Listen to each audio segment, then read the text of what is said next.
Bienvenue dans le débat sur France 24. Une nouvelle journée de tension au Sénégal en ce jour de reprise du procès d'Ousmane Sonko. L'opposant a été condamné à 2 mois et demi à 2 mois de prison avec sursis pour diffamation à l'égard d'un ministre. Cette peine devrait préserver son éligibilité pour la présidentielle de 2024 alors qu'il s'est déjà déclaré candidat. La principale coalition d'opposition avait maintenu ses appels à des mobilisations à Dakar malgré l'interdiction des autorités. Une centaine d'intellectuels ont signé une pétition adressée au président Macky Sall dénonçant une violation disproportionnée des droits des citoyens. La tension monte dans le pays un peu moins d'1 an avant le scrutin du 25 février 2024.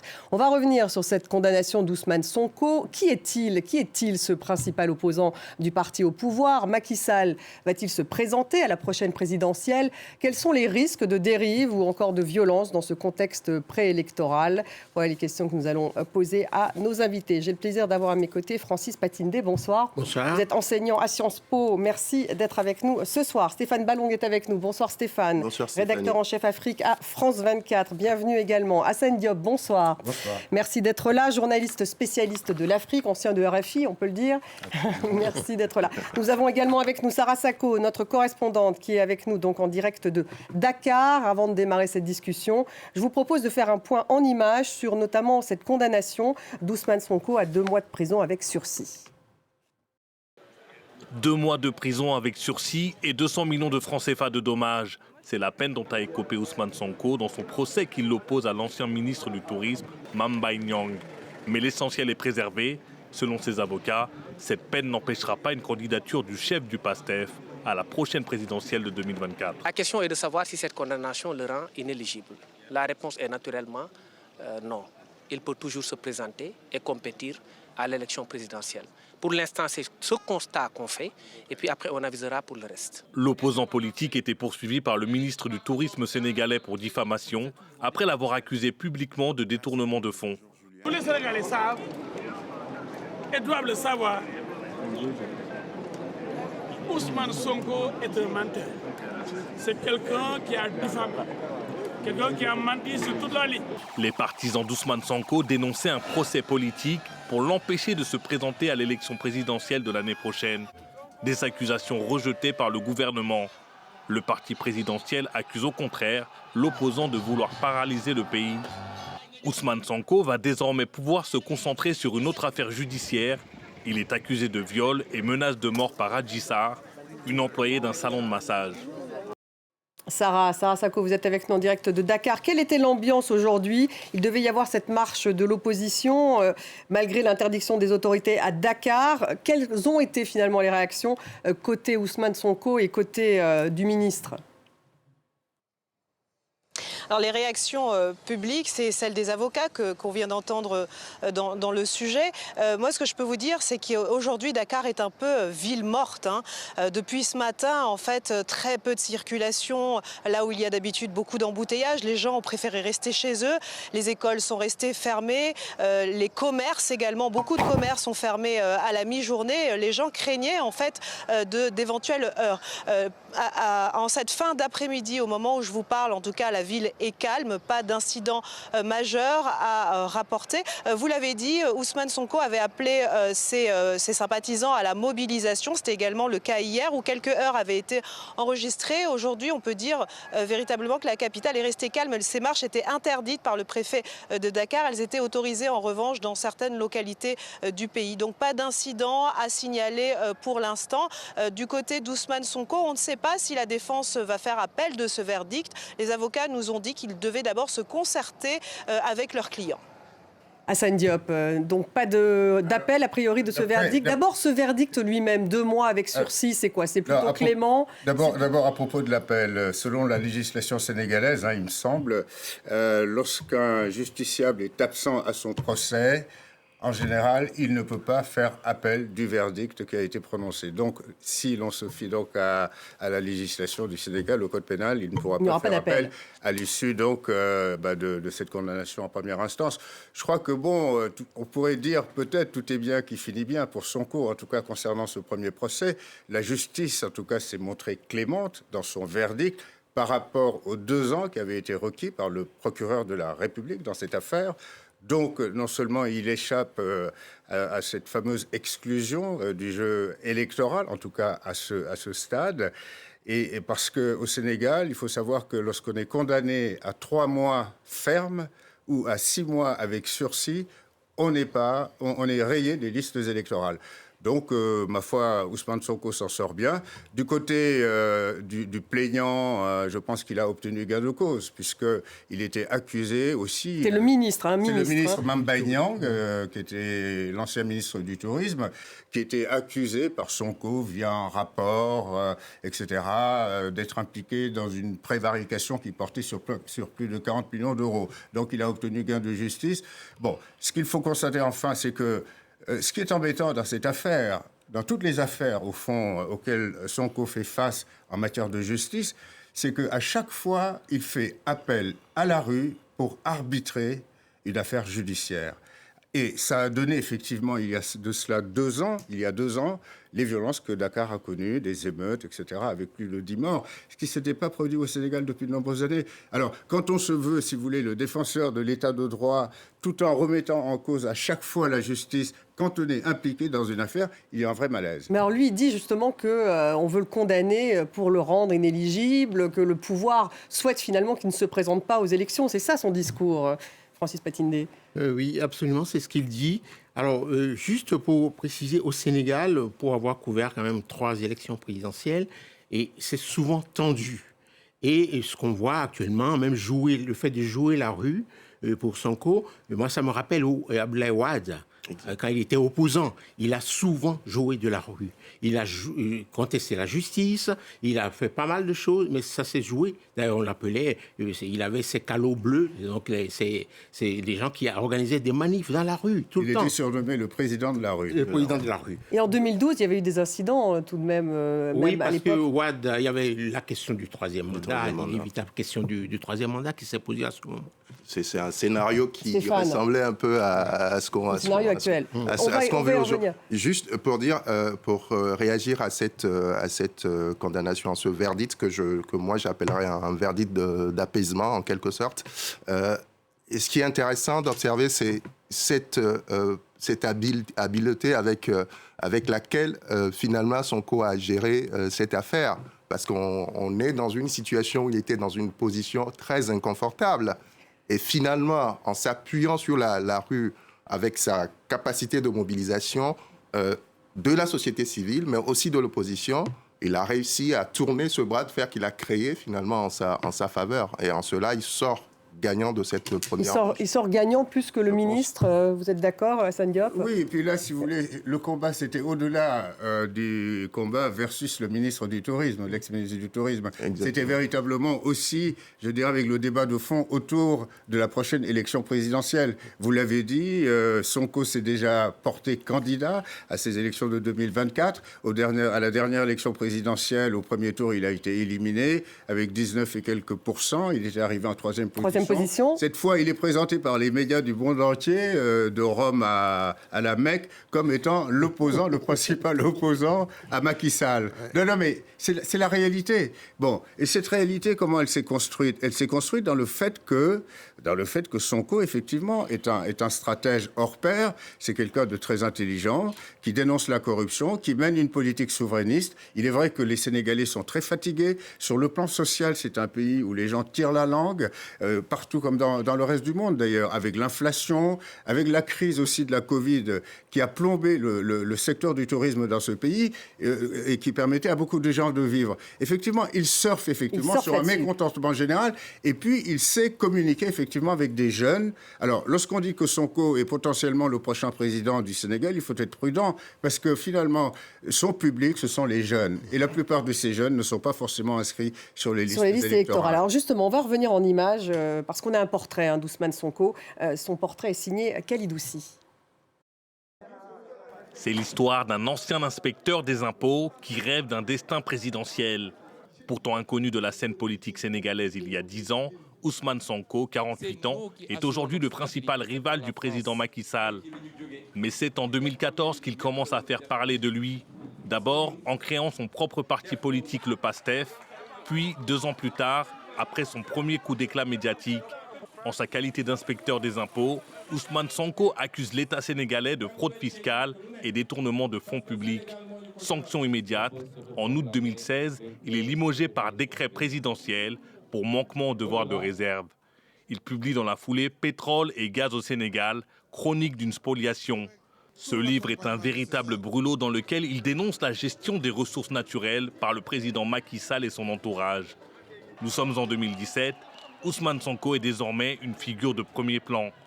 Côté politique, il est élu député la même année avant de se lancer dans la course à la présidentielle de 2019, avec des discours qui séduisent une partie de la jeunesse. La jeunesse de ce pays, mais de manière générale, toutes les composantes de cette nation ont décidé de prendre leurs responsabilités et de reprendre leur destin en main. Son ascension fulgurante est cependant entachée d'affaires judiciaires. En février 2021, Sonko est accusé de viol et menaces de mort par Adji Sarr, une employée de salon de beauté. Il nie les faits et dénonce alors un complot d'État. Son arrestation provoque de violents affrontements entre ses soutiens et la police. L'opposant est également poursuivi par le ministre du Tourisme sénégalais pour diffamation après l'avoir accusé publiquement de détournement de fonds. 2 procès qui, en cas de condamnation, pourraient briser le rêve présidentiel d'Ousmane Sonko.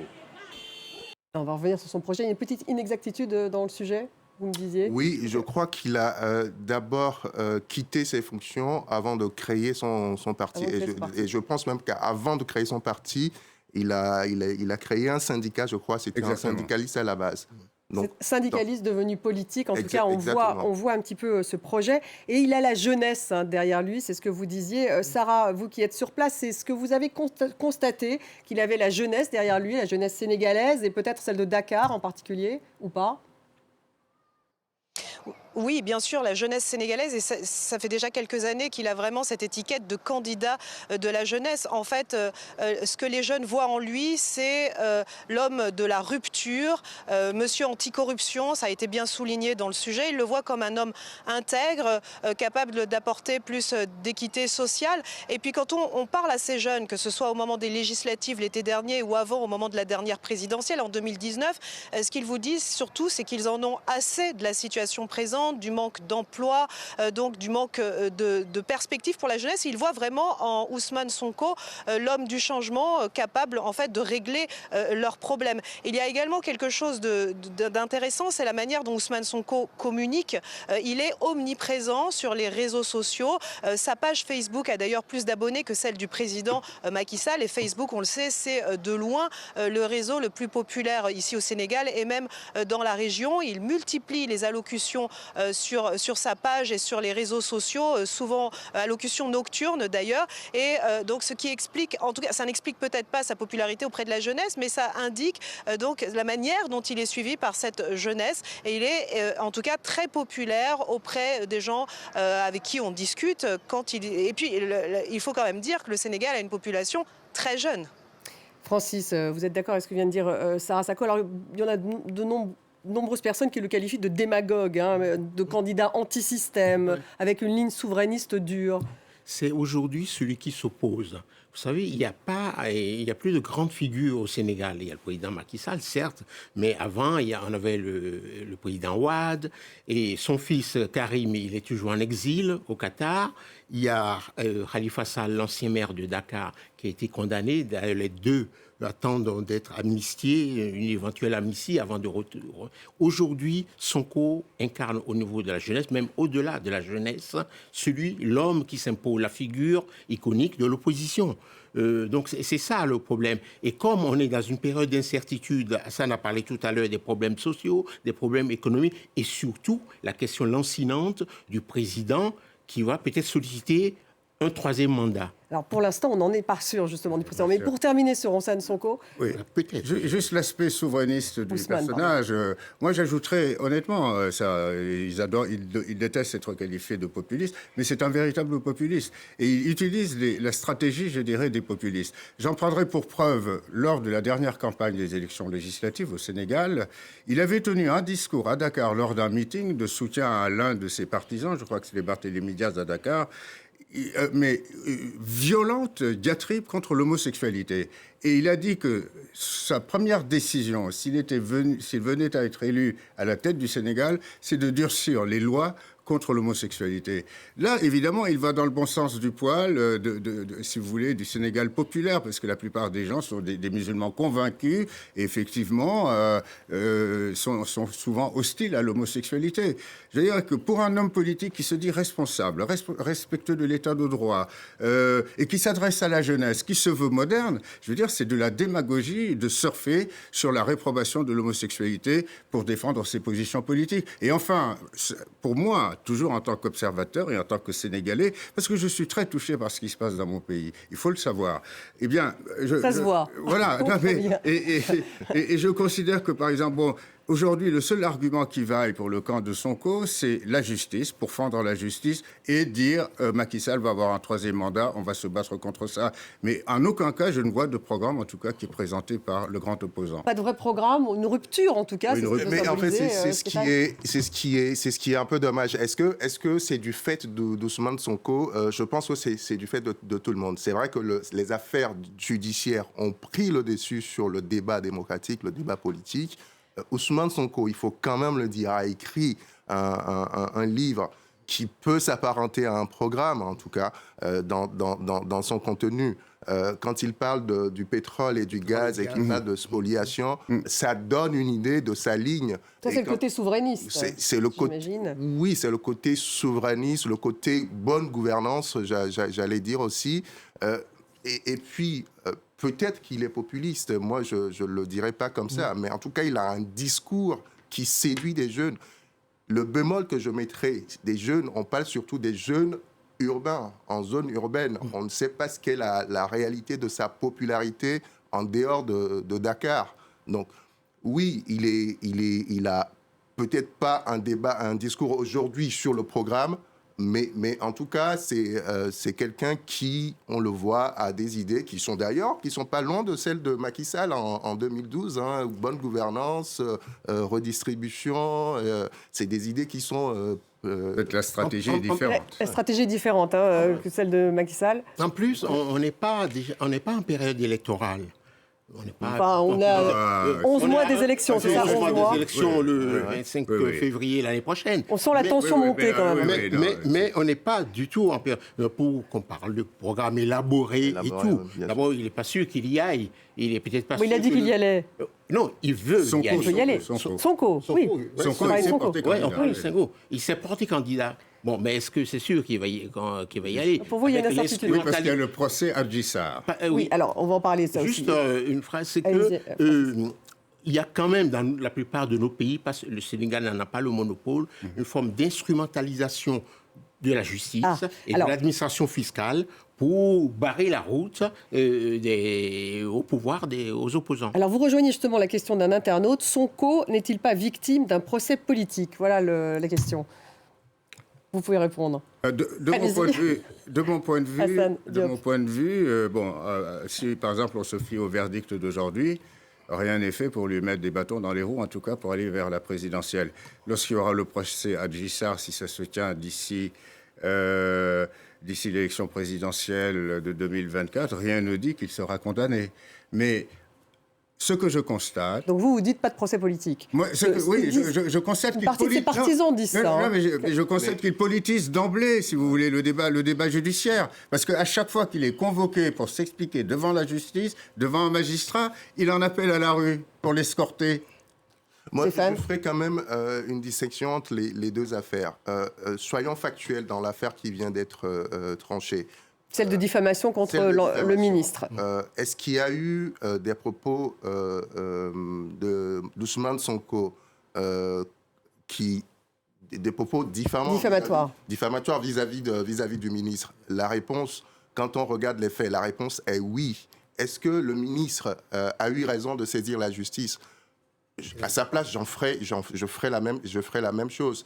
Est-ce que quand on prend ces faits, qu'on les met bout à bout, est-ce qu'on peut dire qu'il y a une affaire politique? Est-ce qu'on peut dire que la justice est instrumentalisée? Ma réponse est non. Mais le raisonnement, pour moi, n'est pas le même quand on parle de l'autre affaire, qui est l'affaire Adji Sarr. Alors, qu'est-ce que c'est que cette affaire? Sur lequel c'est vraiment plus, pour moi, c'est plus nuancé. Donc là, c'est une plainte pour viol. Pour viol, c'est une affaire beaucoup plus sérieuse. Celle-là n'a pas été jugée encore. Elle n'a pas encore été jugée. Il y a quand même, pour parler de l'instrumentalisation de la justice, il y a quand même, ça revient de façon régulière que les opposants, les grandes figures de l'opposition ont quasiment tous fait la prison au Sénégal. Ouais. Karim Wade a été Khalifa Sall, l'ancien maire, ils sont passés par la case prison. Mais sous son père aussi, sous le régime de Wade aussi. Il a même envoyé d'anciens premiers ministres en prison. Donc c'est quoi? C'est un classique c'est un classique, mais c'est pas le propre de Macky Sall ou de la justice sous Macky Sall. Si. Non, c'est pas propre à ce régime. Ouais, comme le populisme dont tu parlais tout à l'heure. C'est arrivé au Bénin lors de l'élection présidentielle. Le populisme conduit au palais de l'avenue Léopold Sédar Senghor à Dakar. Oui. Parce que Wade l'a prouvé, 5 candidatures, il s'est présenté 5 fois à la présidence de la République. Au bout de la 5e fois, ça a marché. Une fois contre Senghor, 4 autres fois contre Abdou Diouf. Et ça a marché.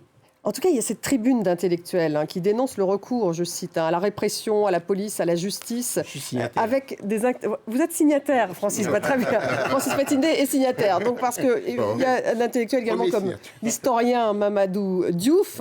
Donc, je l'apprends sur le plateau. Donc, très bien. Le sociologue, la sociologue Fatou Chau, la journaliste franco-tunisienne Sophie Bessis. Et donc, vous parlez donc dans cette tribune, Francis, donc d'un pays à la dérive.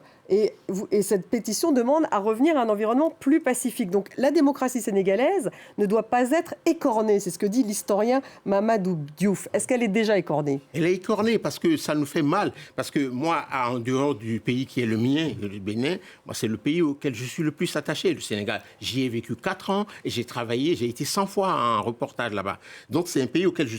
Et ce qui se passe, l'image que le Sénégal renvoie de lui-même, c'est pitoyable.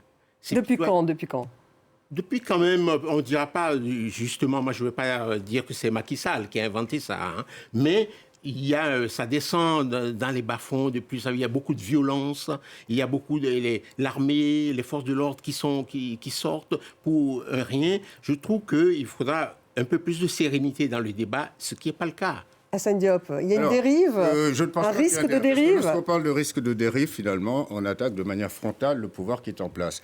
Or, je ne considère pas que le pouvoir en place aujourd'hui conduit notre pays à la dérive. En revanche, le climat politique est de plus en plus délétère et que ce climat politique peut mener le pays à la dérive si les esprits ne s'apaisent pas.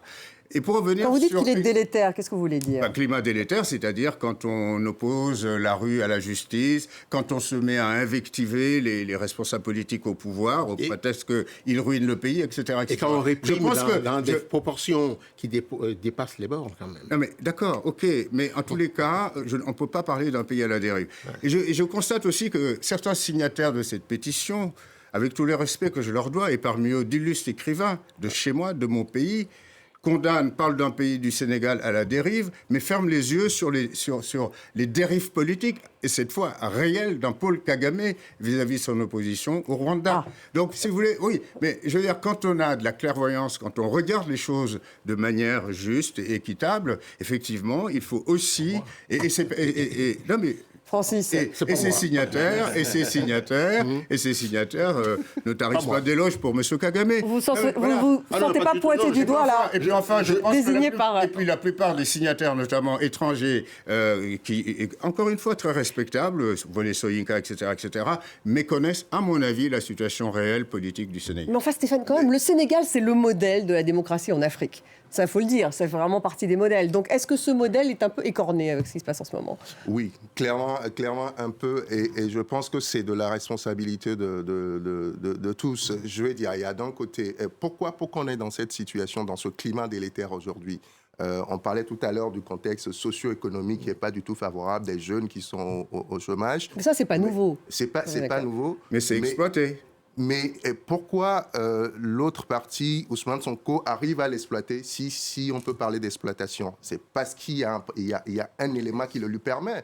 Et quand on lit tout ce que disent les Sénégalais, il suffirait que Macky Sall dise aujourd'hui « Je ne suis pas candidat à la prochaine élection » que les choses descendent. Vous en êtes sûr de ça? Ça pourrait... Moi, j'en suis pas si convaincu. Ce qui se passe aujourd'hui, en fait, tous les sujets aujourd'hui, qu'ils soient politiques, judiciaires et tout ce que vous voulez, en fait, sont analysés, sont vécus, sont perçus par un prisme qui est politique, qui est pas pertinent. C'est-à-dire, on raisonne par le prisme de l'intention qu'on prête à Macky Sall de vouloir briguer un troisième. Voilà, alors Macky Sall, donc pour informer tous nos téléspectateurs, est-ce qu'il va se représenter ou pas? C'est la question, ça serait pour un troisième mandat. Est-ce que d'abord, ça serait une violation de la Constitution qui ne prévoit que 2 mandats, Francis Patindé? Moi, je pense que ce serait C'est déjà la première question à poser.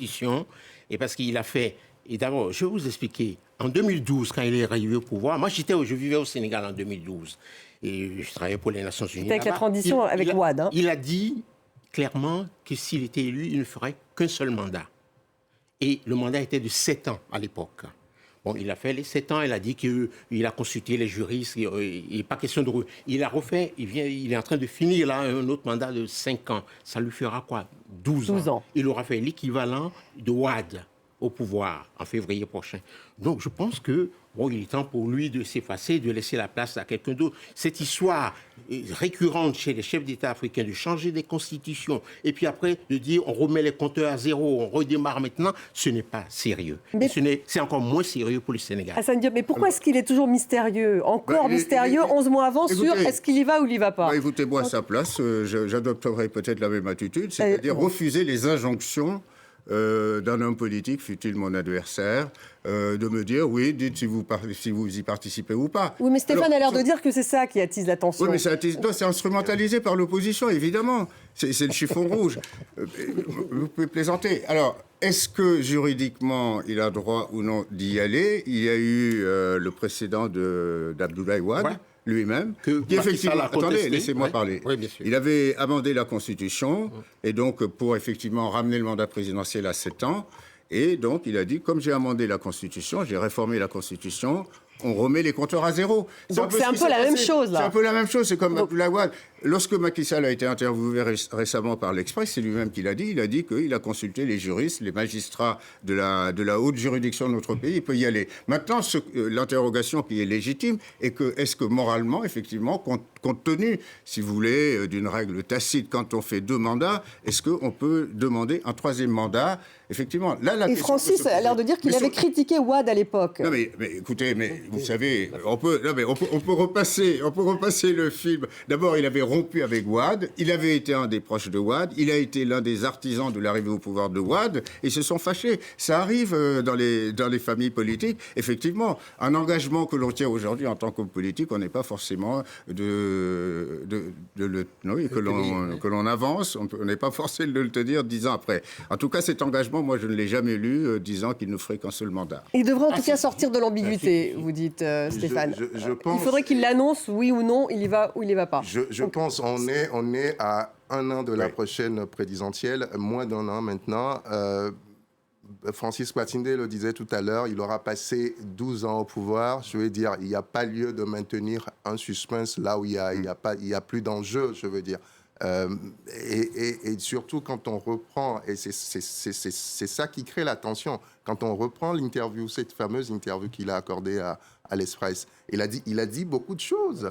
Il a dit qu'il n'a pas encore pris sa décision. Oui, ça. Il a surtout parlé de conviction du moment quand il avait été parmi ceux qui ont combattu les 3e mandats, qu'il a dit que qu'il ne ferait pas de 3 mandats. Il a dit dans cette interview que c'était sa conviction du moment et que cette conviction peut évoluer en fonction des circonstances. Alors, ça veut dire beaucoup de choses. Mais alors, en fonction des circonstances, c'est intéressant. Mais quand un chef d'État, lequel chef d'État qu'on soupçonne de vouloir briguer un 3e mandat, dit « ma conviction peut évoluer », même si je n'ai pas encore pris de décision, ça veut dire beaucoup de choses. Et qu'est-ce que ça veut dire, Francis Patindé? Est-ce que ça veut dire, là, la démocratie sénégalaise vacille un peu? C'est ça que ça veut dire? À décharge pour, quand même, Macky Sall, vous voyez, je suis très tolérant et souple. Et c'est que beaucoup de chefs d'État n'aiment pas dire à l'avance qu'ils vont s'en aller. Parce que les ministres ne vont plus venir et les gens vont fréquenter d'autres chapelles. Donc il y a un risque de démobilisation des équipes. Dans un pays qui est en crise, il faut travailler. Donc on peut peut-être penser que il mettra le plus de temps avant d'annoncer sa décision, mais je pense que sérieusement, le choix qu'il devrait faire, c'est celui de s'effacer et de laisser l'histoire du Sénégal moderne se poursuivre. Alors, qui pourrait prendre la place de Macky Sall s'il ne se présentait pas? Désolé de faire un peu de politique fiction, Assane Diop, mais il paraît que certains experts de l'Afrique et du Sénégal en particulier estiment que le prochain président sera Sonko. Moi, je continue d'en douter, avec ou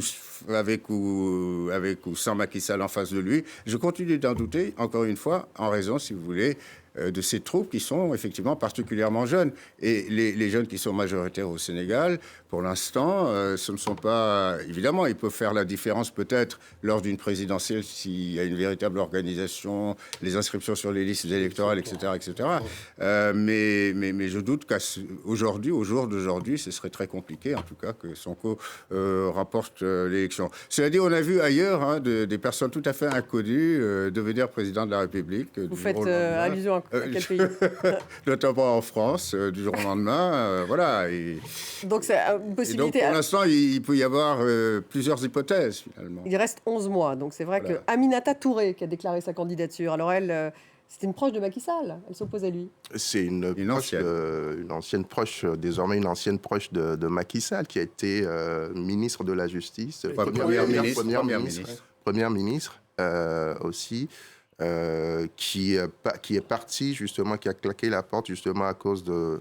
C'est ce qu'elle dit, on l'a interviewé récemment sur France 24. C'est pour ça que je vous pose la question. Exactement, à cause de cette histoire autour du troisième mandat qui n'est pas claire. Elle prête à Macky Sall l'intention de vouloir y aller. Et certains estiment que c'est parce qu'elle n'a pas eu l'Assemblée nationale, la présidence de l'Assemblée nationale. Mais de fait, elle le dit très clairement, nous avons mené tous ensemble avec Macky Sall cette bataille contre les troisièmes mandats. Il n'est pas, pour elle, j'entends, possible d'accepter que Macky Sall tombe dans ce jeu aujourd'hui. Candidature crédible? La candidature de Mimi Touré. Oui, Mimi Touré. Oui, elle a des chances. C'est une dame de qualité, elle a des convictions. Elle a été directrice de campagne de Macky Sall pour les dernières élections législatives. Là, elle a été exclue de l'Assemblée nationale grâce à des artifices et tout. C'est une dame qui est de conviction, mais est-ce qu'elle draine des troupes au Sénégal? Je ne crois pas. Les gens qui drainent des troupes au Sénégal sont connus. Il y a le président Macky Sall, mais il y a également Sonko, ça il faut le dire. Donc ça, a priori, ça va être... Aujourd'hui, on pense à ce duel aujourd'hui. Il peut y avoir Khalifa Sall, l'ancien maire de Dakar, s'il est amnistié, par exemple. Khalifa Sall et Karim Wade, s'il est amnistié, qui rentre. Mais surtout, je pense qu'il faut... la condition aussi pour gagner, il faut avoir un appareil politique. Oui, c'est ça. Est-ce que M. Aminata Touré n'a pas aujourd'hui Khalifa Sall, dont vous parlez, il a une certaine... Sauf s'il raccroche avec le PS et par là même avec la majorité présidentielle sortante. Ceci dit, il est la deuxième force de la coalition de l'opposition, ce qui n'est pas rien. Il a une bonne base. Reste à savoir s'il va réussir à fédérer d'autres forces. Si Macky Sall est candidat à la présidentielle en 2024, que risque l'opposition? Ça, c'est une question d'internaute. Mais c'est une question, je me permets d'intervenir. Stéphane. Alors, je pense que c'est une question qui arrive un peu trop tôt. C'est-à-dire, tout va dépendre de la capacité de l'opposition à conserver son unité, qu'on a vu aux législatives, qui a permis de gagner, en tout cas d'affaiblir la majorité présidentielle. Si l'opposition y va en rang dispersé, c'est sûr que les chances ne seront pas énormes. Mais si elle conserve cette unité qu'elle a montrée pendant les législatives, à ce moment, je pense qu'on peut... Donc unité derrière Sonko, a priori, ce serait... Il y a une candidature unique. Sonko ou quelqu'un d'autre. 2024. On parlait de Khalifa Sall, c'est la deuxième force de la politique de la coalition. Ça pourrait être une figure tout à fait légitime. Donc les choses peuvent bouger, en tout cas, en 11 mois. Oui, parce qu'au jour d'aujourd'hui, en tout cas, on s'achemine vers plusieurs candidatures plutôt du côté Bien sûr, de il y a eu l'opposition. déjà 5 candidatures annoncées. Qui font partie de la coalition de Sonko. Oui, mais enfin, il y a des candidatures annoncées, et puis il y a celles qui ont Voilà, une chance de après, gagner. peut-être, Donc, il est possible qu'ils se rallient derrière une seule candidature. Et c'est pour ça que c'est encore un peu tôt pour le dire, je pense. Pourquoi Juan Branco a-t-il été expulsé? Question d'internaute. Il a été expulsé? Pourquoi Juan Branco a-t-il été expulsé? L'avocat L'avocat franco-portugais l'anti-Macron revendiqué, qui voulait défendre, enfin, qui était requis comme avocat français pour le procès de Sonko. Je ne sais pas du tout, alors, ce que les autorités ont opposé à sa venue. Je sais qu'il n'a pas été autorisé à débarquer à Dakar. Ouais, j'ai pas eu la confirmation de l'information. Mais quand on prend des faits récents, et maintenant de Juan Branco, très récents, notamment des tweets qu'il a envoyés récemment, des tweets qui sont très anti-Macky Sall, et quand on ajoute au fait que c'est un avocat qui arrive le jour d'un procès, un procès dans un contexte très tendu, et qui sort le même jour un bouquin qui s'appelle Coup d'État, j'ai oublié le titre exact, il y a beaucoup d'éléments qui font que on ne le perçoit pas seulement comme un avocat au Sénégal. On ne le perçoit pas seulement comme un avocat. C'est regrettable, parce que le Sénégal a toujours été ouvert. Absolument, mais attention, je ne suis pas en train de dire que c'est la raison. Non, je sais. Il expliquait, mais vous dites c'est regrettable, Francis. Est-ce qu'il y aura plus de tensions, ça va monter? Est-ce qu'on peut s'attendre à des violences? Est-ce que c'est ça qui se profile ou pas, Assane Diop? J'espère que, déjà après ce verdict, je pense que... Là, aujourd'hui, c'est calme, c'est ce que disait Sarah Sacco. D'ailleurs, Dakar est effectivement, comme l'a dit Sarah Sacco, une ville morte. C'est ce que... Ville morte parce qu'ils avaient peur de sortir, dit-elle. Voilà, ils avaient peur. Les forces de l'ordre quadrillaient toute la ville. Et puis on est en plein ramadan. Donc les gens... Et puis je crois que l'opinion sénégalaise en a marre un peu de ce cirque judiciaire, politico-judiciaire, qui ensuite a des conséquences dans la rue. Alors, je pense que les esprits vont peut-être se calmer, sauf surenchère, sur autre chose, sur d'autres aspects, jusqu'au procès peut-être. Alors, est-ce que le procès se tiendra avant la présidentielle? Alors justement, vous parlez du prochain procès d'Ousmane Sonko. Voilà, dans lequel Sonko est accusé de viol répété, d'après la victime présumée, et de menaces de mort. Et donc ça, ce procès, on sait. Donc quand va-t-il avoir lieu et est-ce qu'effectivement il peut entraîner une inéligibilité? Oui. Donc, on n'a pas encore la date de tout comme l'innocenté. Il ne faut pas prédire. On n'a pas encore la date de ce procès, mais il aura bien lieu. Est-ce qu'il aura lieu avant la présidentielle? Il pourra avoir lieu après la présidentielle, il pourra avoir lieu dans 12 mois? Oui, parce que la justice prend son temps, comme dans n'importe quel pays. Ils peuvent peut-être choisir, effectivement, de tenir le procès après l'élection présidentielle. Je ne sais pas. Mais ça, seule la justice en décide. Surtout si c'est les assises, parce que c'est... Oui, mais son avenir politique, si je comprends bien, est lié quand même directement à ce jugement. Oui. À ce jugement. Il y a un épée de Damoclès, oui, comme on dit. Mais c'est pas sûr qu'il soit condamné. Enfin, ça, on ne peut pas du tout prédire de... Un mot sur le Bénin, peut-être? Sur le Bénin? Oui, puisque vous êtes béninois. Est-ce qu'on peut faire un parallèle un peu entre ce qui se passe au Bénin et au Sénégal? La prochaine élection présidentielle au Bénin, c'est donc en 2026. Le président du Bénin répète quasiment tous les mois qu'il ne sera pas candidat au terme de son deuxième mandat. Donc lui, c'est sûr. C'est ce qu'il dit lui-même. Ce qu'il dit. Et c'est vrai qu'on lui conseille de respecter sa parole. Et puis, j'ajouterais que lors de la dernière présidentielle, il y avait 2 opposants qui avaient été emprisonnés, accusés de terrorisme. Là aussi, on avait dénoncé des procès politiques, etc. Bon, Voilà. Et en fin de compte, je crois que ces personnes sont toujours en détention, au moins. Voilà. Oui. Et on avait, notamment, certaines organisations des droits de l'homme avaient accusé le président Talon d'instrumentaliser une fois de plus la justice. Non, mais c'est pour ça. Donc il y a un parallèle quand même à faire. Là, on parle d'instrumentalisation de la justice, on parle de dérive autoritaire. Apparemment, Patrice Talon n'est pas véritablement condamné. J'ai pas lu de pétition à son égard. Il y a eu une pétition. Il y a eu des articles. Là. Des articles, oui. Des articles. Il y a eu Amnesty International. Non, il n'y a pas de problème. Mais qu'est-ce que les droits de l'homme, c'est indivisible, hein, Hassan. Il n'y a pas de souci. Non, mais je dis simplement qu'il n'y avait pas de pétition. Ça vaut du Groenland jusqu'au Sénégal et le Bénin aussi. Mais donc il y a un parallèle à faire quand même sur cette question de dérive que vous dénoncez dans la tribune. Oui, moi j'ai écrit à l'époque pour dire qu'il faut laisser Rekiat Madougou, la dame dont parlait Hassan, qui est en prison, qui a été condamnée à 20 ans de prison pour terrorisme et tout. Et le professeur Joël Aïvo, qui a été condamné à 10 ans de prison. Je pense qu'ils ont leur place dans le débat politique béninois. Un mot de conclusion peut-être sur... on revient au Sénégal, sur Macky Sall, justement. Stéphane, il y va pas, on ne sait pas. En tout cas, on est suspendu à cette annonce. Peut-être qu'il nous fera une surprise le 3 avril prochain. Oui, c'est l'allocution à l'occasion de l'indépendance. 3 avril prochain, mais... Fête de l'indépendance. Fête de l'indépendance du Sénégal, où on a droit à une allocution du chef de l'État à cette occasion-là.